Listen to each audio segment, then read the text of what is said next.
कृष्णाय वासुदेवाय हरे परमात्मने प्रणतक्लेशनाशाय गोविन्दाय नमो नमः।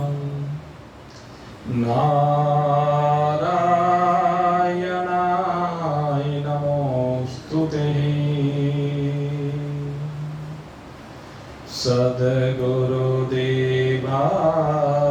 नमोस्तुते।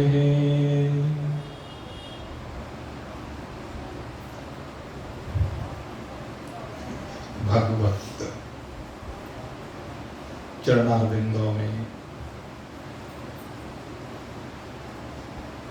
अपने हृदय को समर्पित करके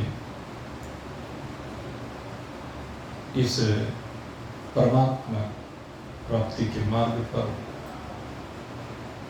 प्रगतिरत जिज्ञासुवृंद, कल आपके सन्मुख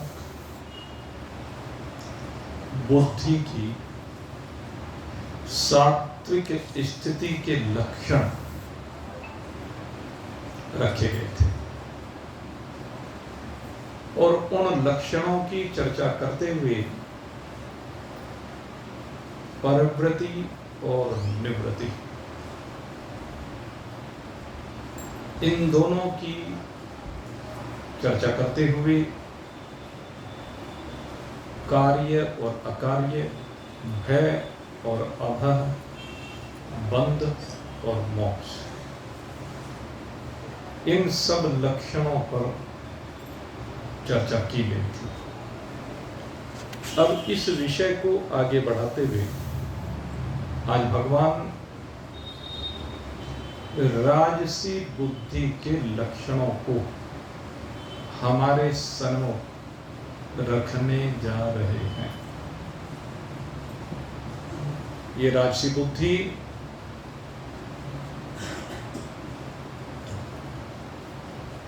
धर्म और अधर्म, कार्य और अकार्य, इनकी चर्चा करती है। सबसे पहले धर्म और अधर्म की चर्चा भगवान यहां पर करने जा रहे हैं। यया धर्मं अधर्मं च कार्यं च कार्यमेव च यथावत् प्रजानाति बुद्धिः सा पार्थ राजसी।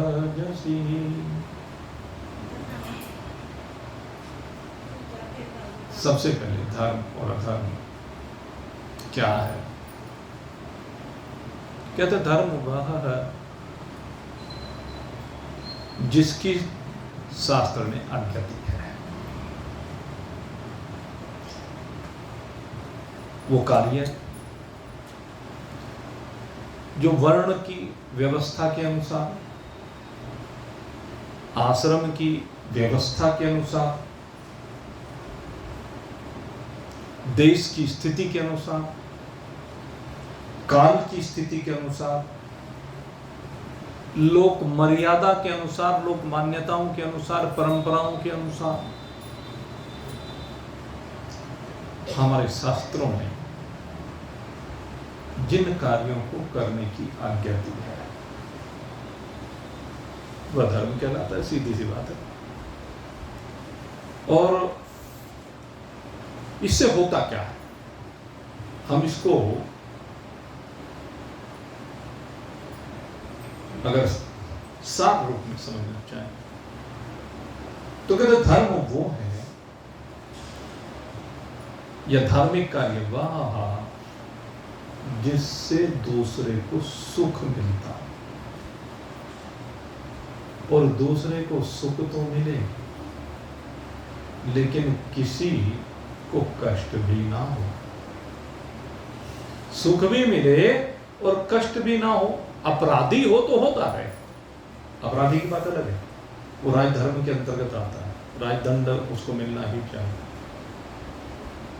लेकिन किसी निरपराध को उससे हानि ना हो, दूसरे का भला हो। एक बहुत ही सुंदर दृष्टांत इसमें आता है। पहले भी एक बार मैंने चर्चा आपके सामने की थी। जो जैमिनी ऋषि ने जय भारत ग्रंथ के अंतर्गत महाराज जनमेजय को महाराजा अग्रसेन जी की जो कथा सुनाई, उस कथा में एक बहुत ही सुंदर सत्य घटना आती है।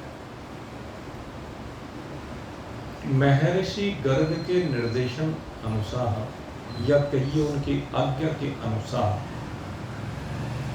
महाराजा अग्रसेन जी कहां अग्रोहा और कहां नागलोक यानी मणिपुर, मणिपुर को उस समय नागलोक कहा जाता है। वैसे तो वहां पर वर्णन उसके लिए पाताल लोक का भी आया।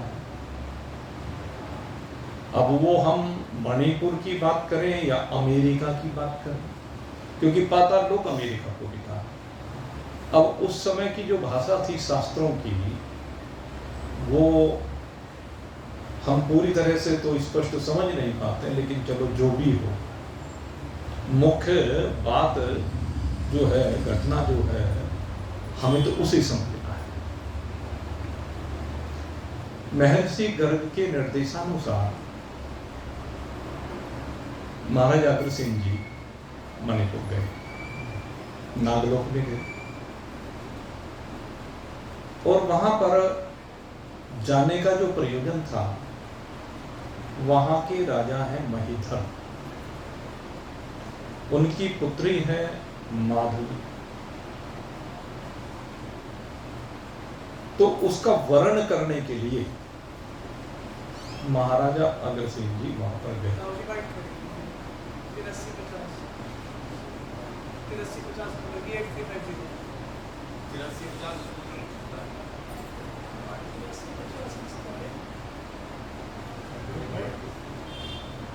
तो महर्षि गर्ग की आज्ञा का पालन करते हुए महाराजा अग्रसेन जी पहुंच गए वहां। सब अननोन है, कोई भी उनको वहां पर जानता नहीं। अब वहां पहुंचे तो वहां एक बागीचे में पहुंच गए, विचरण कर रहे थे। ये पहले सीमाओं के प्रतिबंध नहीं होते थे राज्यों में कि एक राज्य से दूसरे राज्य में जाने के लिए किसी पासपोर्ट वीजा की आवश्यकता हो। यद्यपि उस मार्ग पर अवरोध होते थे, उसमें जान पहचान के बाद उनको पास भी कर दिया जाता था कि जब कोई बात नहीं। सुखदेव जी के साथ भी ऐसे घटित हुआ था। जब सुखदेव जी अपने पिता की आज्ञा का पालन करने के लिए महाराजा जनक के पास गए थे, तो वहां उनको भी बॉर्डर पे रोक लिया गया था, और रोक करके उनसे कई प्रश्न पूछे गए थे, और उन प्रश्नों के उत्तर जब संतोषजनक मिले तो प्रवेश दे दिया गया था। ऐसे महाराजा अग्रसेन के साथ भी यही हुआ, उनको भी प्रवेश दे दिया गया। लेकिन वहां उनको कुछ जानता है। जब उनको कोई जानता नहीं तो बागीचे में भाई यूं ही अपना नॉन व्यक्ति बिल्कुल घुस गए वहां पर, बागीचे में विचरण कर रहे थे। और उस समय ऐसा हुआ करता था कि जब भी कोई अतिथि जाया करता इस तरह से, तो कंदमूल फल आदि वहां उपलब्ध हो जाया ही करते थे। तो उस बागीचे के अंदर एक बहुत सुंदर सरोवर था। तो उसी समय की घटना घटी है। राजा महीधर की पुत्री माधवी जी उसी समय पर अपनी सखियों के साथ वहां सरोवर पर आती है, और सरोवर पर आकर के स्नान करने लगती है। और उसके बाद इतने में क्या होता है कि वहां पर एक सिंह आ जाता है। और जब सिंह आया तो सिंह ने गर्जना की, और जैसे सिंह ने गर्जना की, राजकुमारी ने देखा और अन्य सखियों ने भी देखा, सब भयभीत हो गई। आप सिंह को देखकर भले ही राजा की बेटी को क्या फर्क पड़ता है इस बात से? सिंह की नजरों में कोई राजा और फकीर थोड़ा ना होता है, उसकी नजर में तो शिकार होता है। और वो तो खाने के लिए उद्यत है, उसे तो भोजन मिल रहा है, उसे तो ये लगा कि आज तो भोजन मिल गया।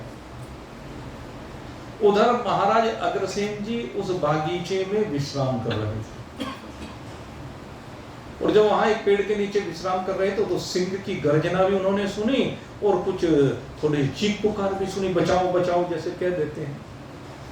अब यही किया जाता है जिस समय किसी को परापत्ति आती है तो वो यही कहते हैं भाई बचाओ बचाओ। तो महाराजा अग्रसेन जी ने उस दृश्य को देखा।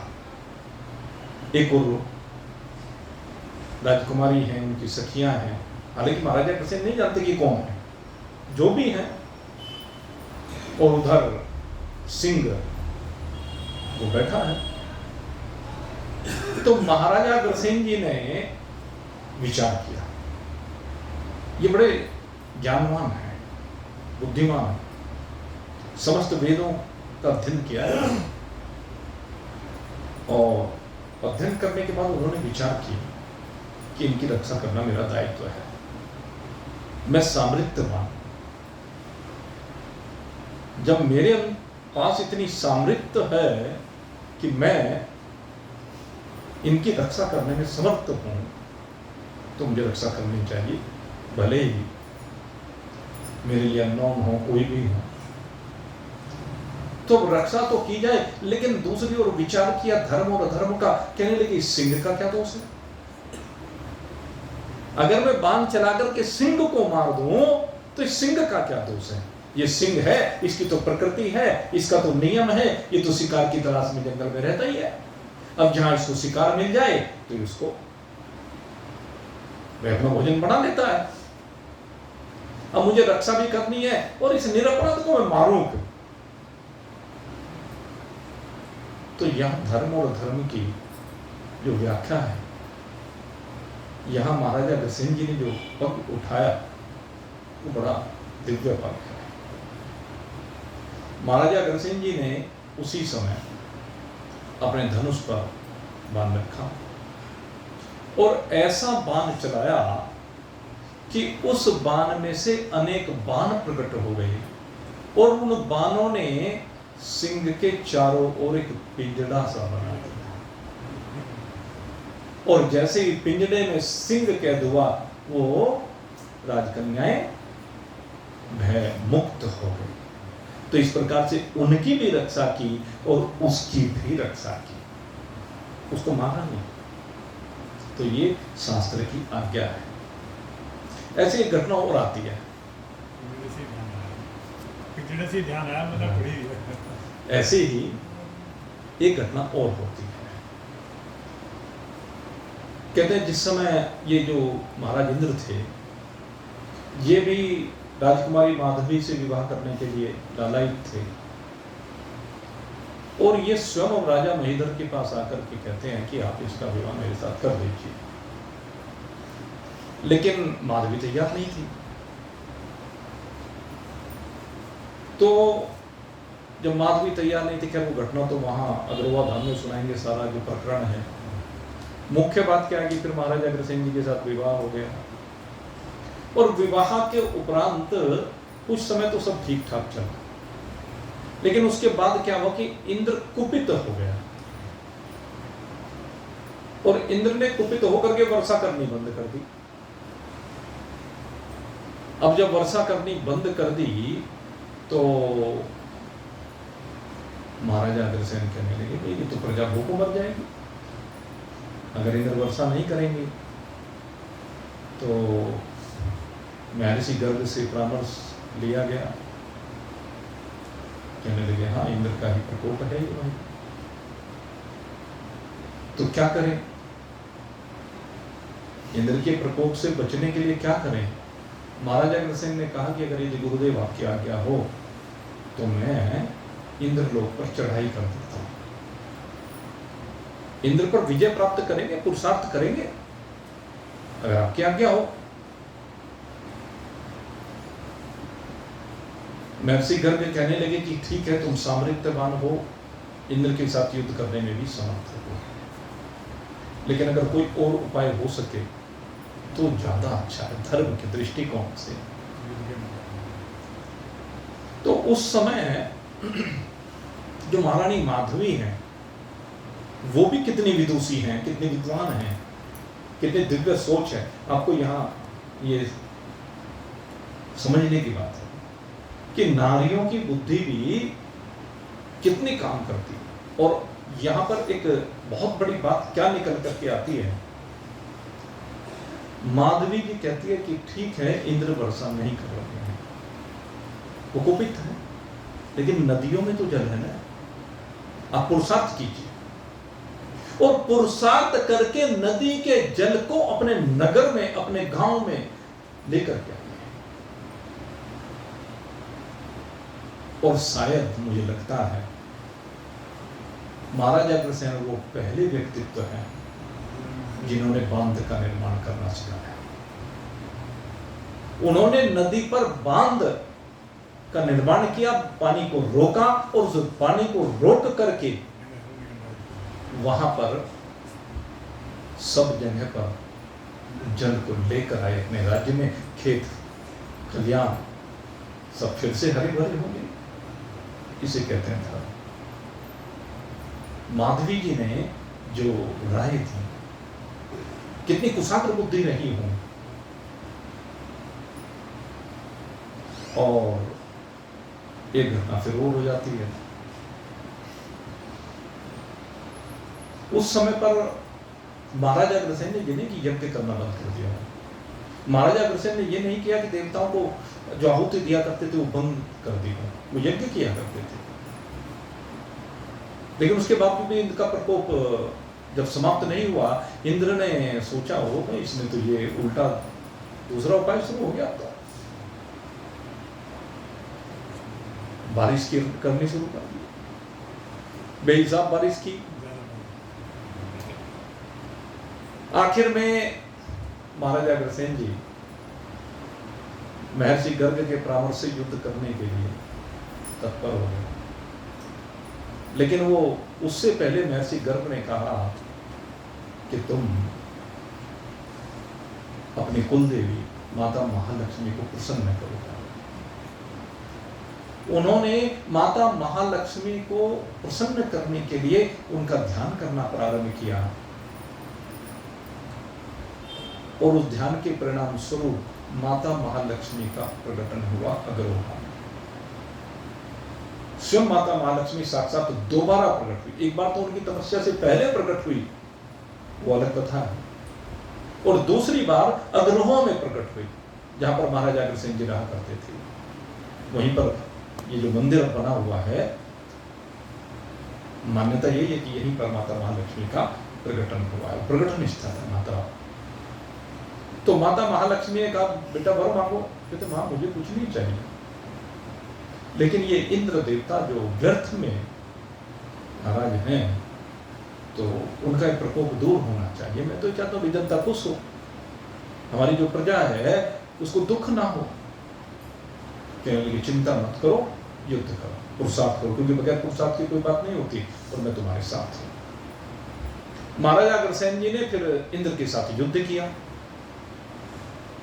और युद्ध में भी इंद्र ने ही अनेकानेक अस्त्र शस्त्रों का प्रहार महाराजा अग्रसेन के ऊपर किया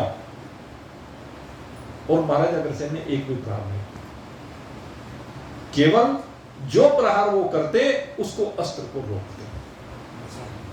इंद्र के प्रत्येक अस्त्र शस्त्र को महाराजा अग्रसेन ने काट दिया और आखिर में जब उनके पास कोई और हथियार नहीं रहा तो उनके पास सबसे शक्तिशाली वज्र, उस वज्र का प्रहार करने के लिए वज्र को उठाया और जैसे ही वज्र को उठाया माता महालक्ष्मी की कृपा महाराजा अग्रसेन पर हुई, वहीं पर स्तंभित कर दी।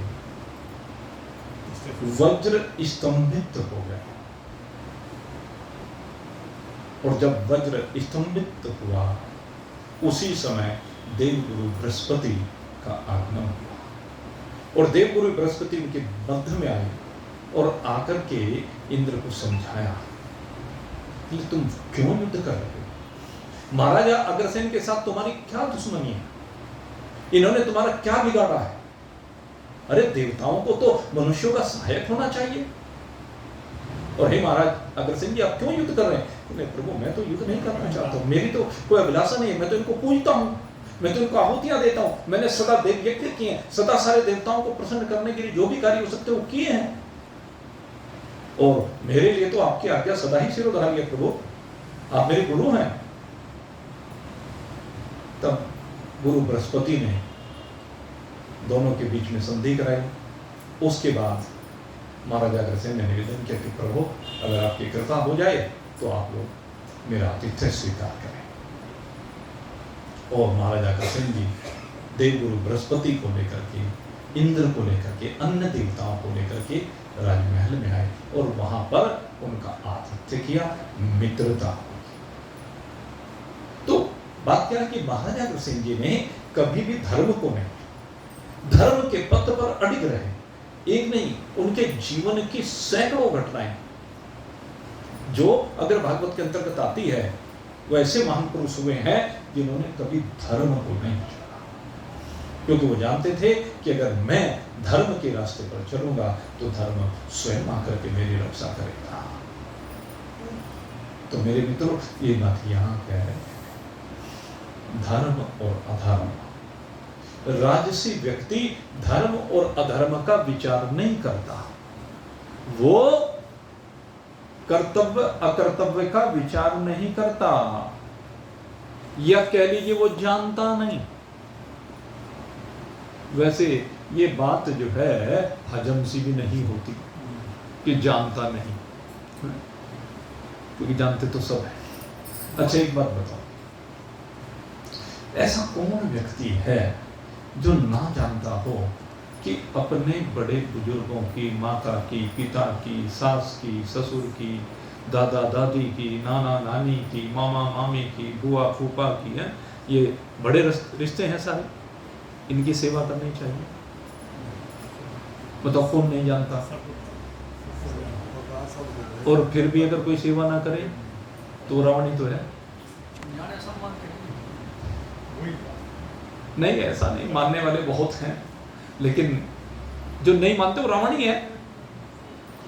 रावण अपने नाना को नहीं मानता, अपने ससुर साहब को नहीं मानता, अपने पिता को नहीं मानता, किसी को भी नहीं मानता, इसलिए वो असुर कहलाता है। वो राजसी है। राजसी कहें या तामसी कहें, आगे तामसी के वर्णन में भी आता है, उसके अंदर राजसी लक्षण भी हैं और तामसी लक्षण भी। सात्विक लक्षण तो उसमें कतई नहीं रावण के अंदर। ऐसा ही कंस का उदाहरण आता है। कंस अपने पिता को कहां मानता है? महाराज उग्रसेन को बंदी गृह में डाल दिया उसमें, और ये जो हुआ कौन, औरंगजेब था सर, जिसने अपने पिता को कैद कर दिया।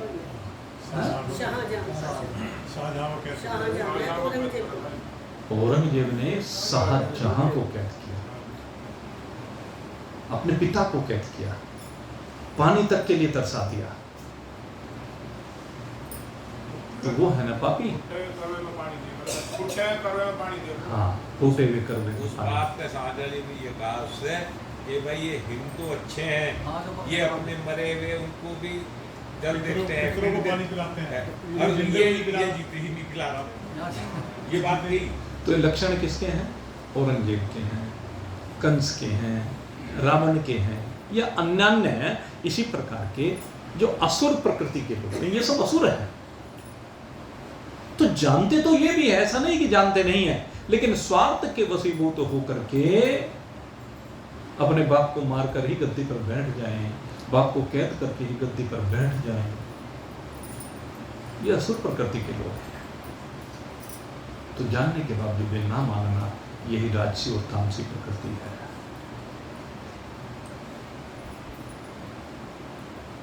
गर्मी का मौसम, गर्मी के मौसम में राहगीर आते हैं जाते हैं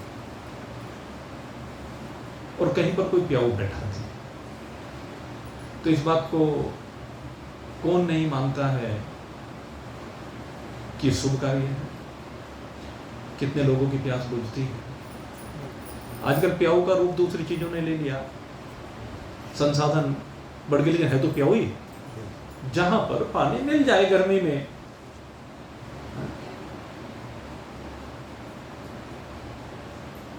पहले तो ये कहा करते थे भाई, वो मुजफ्फरनगर वालों ने एक वो भजन भी गाया था, वो गर्मी से तपते हुए तन को मिल जाए तरवर की छाया, ऐसा ही सुख मुझको मिला है मैं जब से शरण तेरी आया। तो उसमें क्या, उसमें तरवर की छाया थी। और पहले क्या होता था कि लोग नल लगवा देते थे पेड़ के नीचे और दोनों काम हो जाते थे। हमने भी देखा भाई बहुत, जब हम गांव में जाया करते थे कई जगह पर रिठान हुआ करती थी, वहां पर कुएं खुदवा दिए, रिठान बोलते थे। रिठान का मतलब था कि विश्राम स्थल। जो बड़े बड़े जमींदार होते थे वे सब बनवाया करते थे, पेड़ लगा देते थे बरगद का, और बरगद का पेड़, नीम के पेड़, क्योंकि बरगद का पेड़ बहुत बड़ा हो जाता है तो उसकी छाया भी बहुत घनी होती है, तो वहां पर अनेक पथिकों को आसरा मिलता, पानी पीने को मिल जाता और छाया भी मिल जाती। तो गर्मी से तपते हुए तन को मिल जाए तरवर की, इसे कौन नहीं जानता कि अच्छा है, ये सबके लिए लाभकारी है। जो सा असुर है उसके लिए भी लाभकारी है।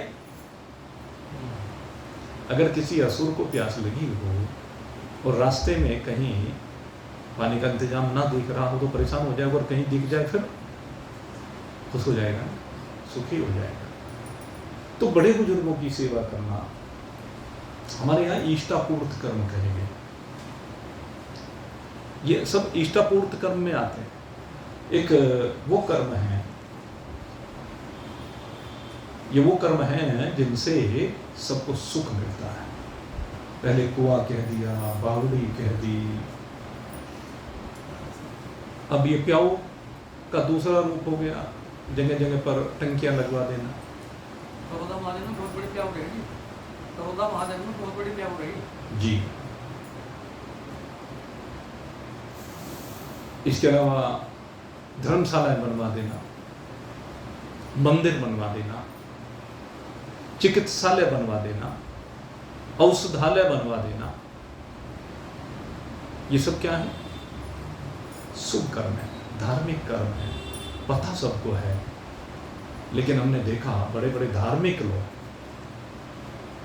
बड़े बड़े पैसे वाले लोग ऐसे धर्म के कार्यों से वंचित रह जाते हैं, क्योंकि उनकी बुद्धि क्या है? ये सात्विक नहीं है, राजसी है। और राजसी व्यक्ति अपने लिए तो संग्रह करता रहता है, संतान के लिए संग्रह करता रहता है, लेकिन लोक के लिए कुछ भी सोचता। तो ऐसे जो लोग हैं वो राजसी प्रकृति के लोग होते हैं। सात्विक प्रकृति के लोग तो सब बनवाते हैं, कहीं भी कोई शुभ कार्य हो रहा हो तो उसमें सहयोग करते हैं। सात्विक, आपने भंडारा चला दिया, जब आप भंडारा चलाते हैं उसमें ये जरूरी तो नहीं है कि जो बिल्कुल नीडी है वही वहां पर आता हो, भंडारे में तो जरूरी नहीं है।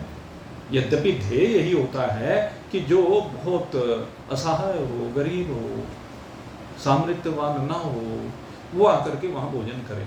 भंडारे में पहली बात तो ये होती है। लेकिन उसमें अगर यदि सामर्थ्यवान लोग भी आकर के प्रसाद ले तो उनका तो स्वागत होता है, उनको भी लाभ पहुंचता है ना। लेकिन उन सामर्थ्यवान लोगों को देख करके कोई कहे न, देखो कैसा पागल है, इसे शर्म नहीं आती, लज्जा नहीं आती, इसके घर में नहीं है क्या, कमा के नहीं खाया जाता इससे, यहां भीख मांग के खा रहा है। इस तरह के कहने वाले लोग भी बहुतायत में हैं, और जो इस तरह के कहने वाले लोग हैं वो असुरी हैं भाई। उनकी वृत्ति क्या है? सर्वत्र नकारात्मक है, नेगेटिविटी भरी हुई है, उनके अंदर दोष दृष्टि है। अपने आप कुछ करते नहीं। और कहने वाले ये मैं आपको विशेष रूप से बताता हूं, जो ऐसे लोग होते हैं क्योंकि वो अपने आप करते तो है नहीं, तो अपने मन की वो खींच को उतारने के लिए इस तरह की चीज कहते हैं, अरे ये क्या सब्र हौसला है। मन में भगवान का स्मरण करना चाहिए, मन से होता है जो होता है, ये दिखावे से थोड़ा ही ना होता। तो इस तरह के प्राणी भी होते हैं। तो दोनों तरह के प्राणी होते हैं। जो दिल खोल करके ऐसे शुभ कार्य करते हैं वो सात्विक होते हैं, और जो इनका विरोध करते हैं, स्वयं करते नहीं, उनको राजसी जानना चाहिए। ये भगवान यहाँ पर कहना चाहते हैं। तो धर्म और अधर्म, तो सीधी सी परिभाषा, जो भी श्रेष्ठ कार्य हैं, जो दूसरे के सुख के लिए होते हैं, वो सब सात्विक कार्य कहलाते हैं। माता पिता, बड़े बूढ़े, दूसरे जो निडी व्यक्ति हैं, उनको सुख पहुंचाना, दूसरे का हित करना, तन मन धन से अपनी योग्यता के अनुसार, अपने जो भी सामर्थ्य है उसके अनुसार कुआं खुदवाना, बावड़ी खुदवाना, धर्मशाला बनवाना, औषधालय बनवाना, प्याऊ बनवाना, सदाव्रत चलाना, ये बहुत सी बातें यहाँ पर कही हैं कि देश, ग्राम, मोहल्ले के अनाथ गरीब बालकों की उन्नति के लिए कार्य करना, उदारता पूर्वक निष्काम भाव से, बदले में कुछ ना चाहते हुए इन सब कार्यों को करना, ये सब सात्विक वृत्ति के लक्षण हैं। और राजसी वृत्ति के लक्षणों में कहते हैं अपने स्वार्थ के लिए, अपने सुख के लिए, अपने आराम के लिए, दूसरों की धन संपत्ति एक ओर का, दूसरे की धन संपत्ति पर भी नजर रखना, दूसरे के हक को भी मारना, दूसरे के पद को उसे वो कहते हैं ना, नीचे से कुर्सी के डंडा हटाने का प्रयास करना, दूसरे का जो अधिकार है उसको भी छीनने का प्रयास करना, जिस तरह से भी दूसरों की हानि हो जाए वो काम करना, और इसके लिए चाहे हिंसा भी करनी पड़ जाए तो ये सब जो लक्षण है वो राजसी बुद्धि के प्रति, जिनके अंदर ऐसे सब लक्षण हैं वो राजसी बुद्धि है।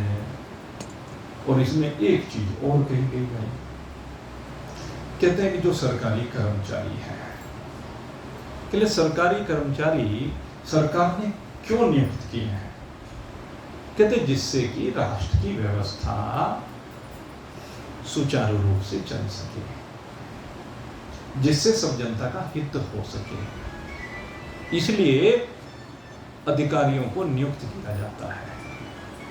अनुशासन बना रहे, किसी को कष्ट ना हो, सबके सब कार्य ठीक से होते रहें, लेकिन कोई 10-5 रुपयों के लिए, उस समय जिस समय ये लिखा गया उस समय 10-5 रुपए बहुत होते थे, क्योंकि ये जो पुस्तक लिखी गई है, ये पुस्तक जो है पूजनीय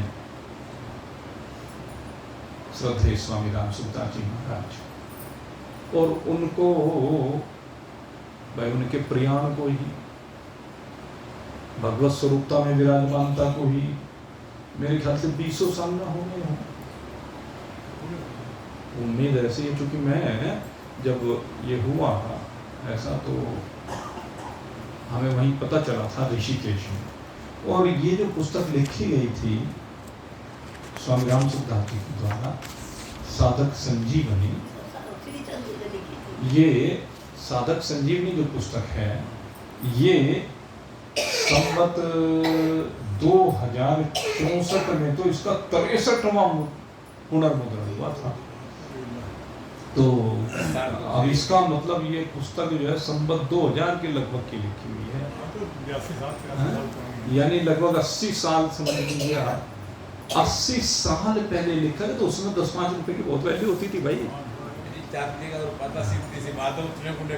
हाँ, 80 साल पहले जब देश आजाद हुआ, ये कह लो लगभग उस समय लिखी गई होगी, ये कह लो सेठ जयदयाल गोविंद ने जब गीता प्रेस की स्थापना की तो उस समय लिखो। और हमने तो भाई बचपन में हमें भी पता भाई 10-5 रुपए की कितनी अहमियत होती थी, क्योंकि भाई 60 साल तो हम भी पूरे कर चुके, तो 5-7 साल की उम्र की बातें सब याद हैं, ऐसा नहीं कि याद नहीं है, सबको ही होती हैं।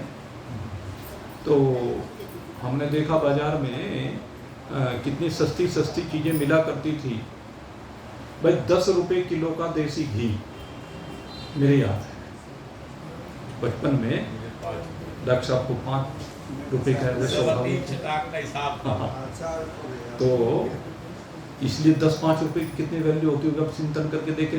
जो हमने 10 रुपए किलो जब घी को देखा, डॉक्टर साहब ने 5 रुपए किलो घी देखा, अब से 70 साल पहले के लोग 6.5 रुपए किलो काजू, 6.5 रुपए किलो काजू थे। अब उसी से हिसाब लगा लो भाई, अब 1000 रुपए का भाव होगा लगभग, तो कितने गुना हो गया भाई, हैं?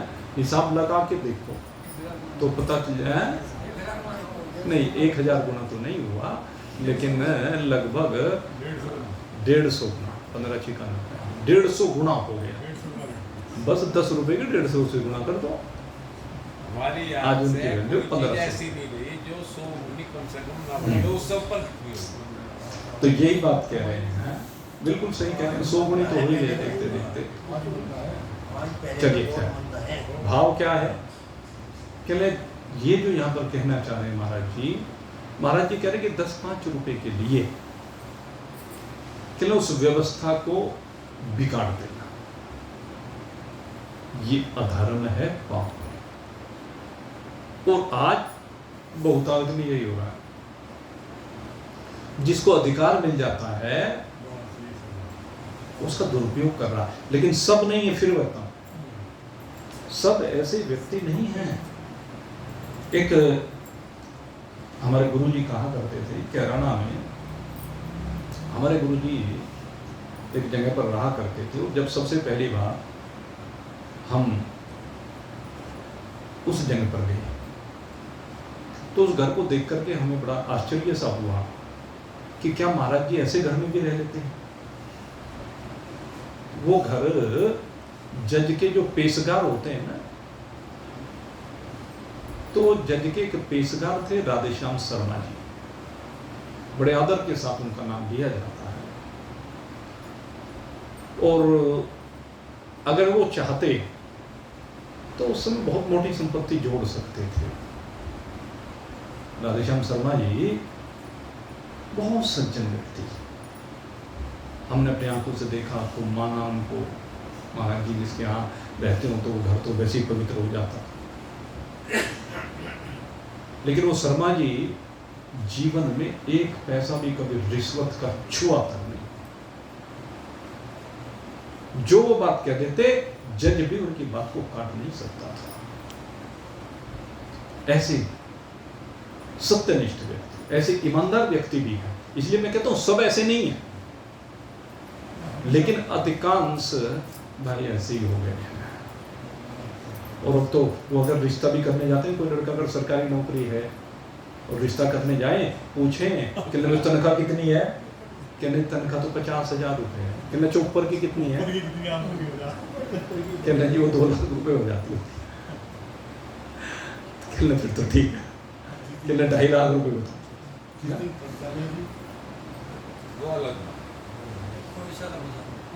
तो धर्म और अधर्म, अब ये कुछ भी हो, सब देखो भाई निकलेगा तो अपने अंदर से। और मैं फिर एक बात को कहता हूं, देखो जब जीव यहां से जाता है यात्रा पूरी करके, यहां वो कैसा भी जीवन जी के गया है, उसकी परीक्षा की वो घड़ी होती है, वो क्षण। और उस घड़ी में जब वो इस शरीर को छोड़ करके आगे की यात्रा प्रारंभ करता है ना, तो वहीं से उन कर्मों का फल आना शुरू हो जाता है। कौन से देवदूत उसको लेने के लिए आए हैं, या यमराज के दूत लेने के लिए आए हैं, किस प्रकार से लेने के लिए आए, किस प्रकार से ले जा रहे हैं, मारते पीटते घसीटते ले जा रहे हैं, या विमान में बैठा कर ले जा रहे हैं। यही तो है आज हमारे सत्संगी साथी, वह भी इस देह से निवृत्त हुए। और जब वो देह से निवृत्त हुए तो हमने भी वहां पर देखा, तो कुछ थोड़ी सी अनुभूति आज भी वहां पर हुई, और वो वास्तव में उस दिव्यता की अनुभूति थी जो वास्तव में दर्शाता है कि उनका जीवन कितना श्रेष्ठ रहा। उन्होंने अपने जीवन में कभी अपने कर्तव्य से विमुख नहीं हुए। परिवार के लिए जो कर्तव्य था, भाइयों के लिए जो कर्तव्य था, संतान के लिए जो कर्तव्य था, हर कर्तव्य को उन्होंने पूर्ण किया। दूसरे ने उनके साथ क्या किया इस बात को कभी नहीं देखा। कोई भी मिल जाता उनसे धर्म चर्चा करते। कल भी मैंने आपसे कहा था, तो ऐसे व्यक्तित्व वो वास्तव में एक लाल ही थे। नाम जैसे उनका सुंदर लाल था, तो वास्तव में एक बहुत सुंदर लाल थे। और वैसा ही मुझे लगता है कि आज निश्चय ही उनका स्वागत हुआ देवी मूर्तियों द्वारा। तो जीवन ये होता है, अच्छाई और बुराई व्यक्ति की यहाँ पर रह जाती है, धर्म और अधर्म ही रह जाता है, पाप और पुण्य नहीं रह जाता। उनका जब स्मरण करेंगे तो हम श्रद्धा पूर्वक करेंगे, उंगली उठाते हुए नहीं करेंगे। यही तो विशेषता है, और यही विशेषता मेरे मित्रों होनी चाहिए। जो गोस्वामी जी ने कहा ना कि जे आचरण ते नर न बने, जिनके आचरण में होता है, जिनके जीवन में उतर जाता है धर्म, वो बहुत कम लोग होते हैं। लेकिन मेरे मित्रों जो होते हैं वो कमल की तरह से खिलते हैं। यही सिद्धांत की बात है, यही शास्त्र की बात है।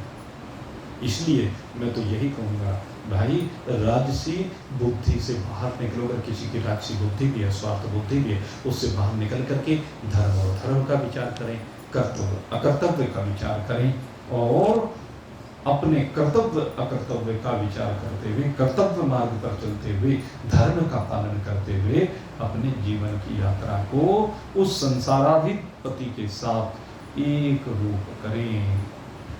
अपने आप को इस संसार के चिपकाव से विलग रखें, परमात्मा से अभिन्न होकर के, परमात्मा से जुड़ करके, परमात्मा से प्रेम करते हुए उस परमात्मा की ओर बढ़ें। उसमें चाहे तो भक्ति मार्ग से बढ़े, चाहे ज्ञान मार्ग से बढ़े, लेकिन बढ़े। ये बात है, दोनों बात, भक्ति और ज्ञान नहीं कछुकेता। वैसे तो यही कहता है शास्त्र, ज्ञान और भक्ति दोनों में भेद नहीं है, उभा पर ही भव संभव खेगा।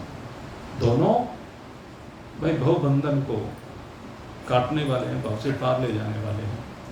इसलिए अपने जीवन में अपनी बुद्धि को ठीक ठीक रखते हुए अपने कर्तव्य मार्ग पर आप निरंतर आगे बढ़ते रहें, सब कार्य धर्म पूर्वक करें। आप सबके लिए बहुत बहुत शुभकामना करते हुए अब यहीं पर आज के सत्संग को विश्राम दे देते हैं। कल फिर आपकी सेवा में उपस्थित होंगे भाई, तब तक के लिए आराम लीजिए। बोलिए सच्चिदानंद भगवान की